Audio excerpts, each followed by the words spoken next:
Bonjour, Bonjour, pouvez-vous vous présenter?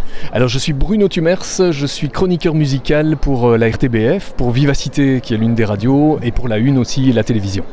Depuis quand travaillez-vous en tant que journaliste? Alors à la RTBF je pense que ça fait 18 ans que je suis rentré, mais l'intérêt en fait c'est qu'on fait plein de métiers différents quand on travaille dans les médias et donc il y a eu pas mal d'évolutions au cours de la carrière, j'ai pas toujours fait ce que je fais actuellement.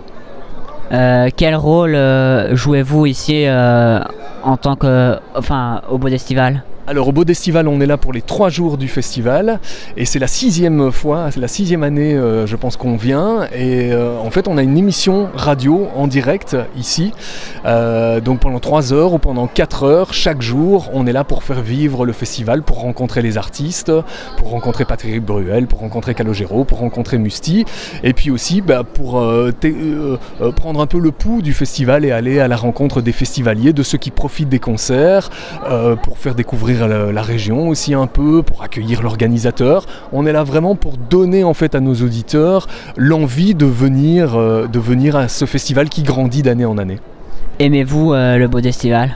Alors j'aime beaucoup le Bodestival parce que je trouve qu'il y a une ambiance très chaleureuse et très familiale. Il y a aussi bien des enfants que des grands-parents et on sent que tout le monde est là pour le partage de la musique. Le partage, il y a cette transmission aussi de génération en génération. Et puis bon, il y a une bonne ambiance, c'est détendu, il fait beau, on est au cœur de l'été, donc on sent que le public est là pour boire un verre. Oui, c'est vrai qu'il y a des artistes sur scène, mais en fait tout le monde est là pour passer un bon moment. Et je trouve que ça se ressent très fort dans l'ambiance et dans cette atmosphère générale du festival.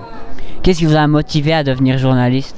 Alors, ce qui m'a motivé à devenir journaliste, c'est que j'adore la musique et donc je cherchais un métier qui allait me permettre de rencontrer les artistes que j'apprécie et voilà, de fil en aiguille, j'ai fait une école de communication. Après, on commence et quand on est en école de communication, on nous demande de faire des stages et donc on commence à faire des stages qui sont non rémunérés et puis après, on se fait repérer dans le petit média pour lequel on travaille, la petite radio, la petite télévision. Et de fil en aiguille, on évolue au fil de la carrière. Quelle étude il faut faire pour devenir journaliste? Alors pour devenir journaliste, généralement ce sont des études de communication, qui est un cursus qui dure à peu près 5 ans. Maintenant, moi quand je suis sorti de l'école il y a une vingtaine d'années, c'était 4, c'était pas toujours 5. Et on peut faire ça dans des universités, comme par exemple à l'UCL, à l'ULB, mais il y a aussi des hautes études de communication. Et il y a beaucoup de personnes du monde des médias qui sortent de l'IEX, qui est l'Institut des hautes études des communications sociales.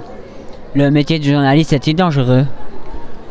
Alors moi je suis journaliste culturel, donc non, c'est pas un métier dangereux parce que tout ce que je peux faire c'est bafouiller à l'antenne ou mal poser une question à un artiste ou à quelqu'un qui est en face de moi. Maintenant il y a des journalistes qui sont des journalistes beaucoup plus de terrain sur l'actualité, qui partent dans des zones de conflit, dans des zones de guerre, qui couvrent par exemple le conflit entre l'Ukraine et la Russie pour le moment, et ça forcément que c'est beaucoup plus dangereux que ce que moi je peux faire ici au Bodestival.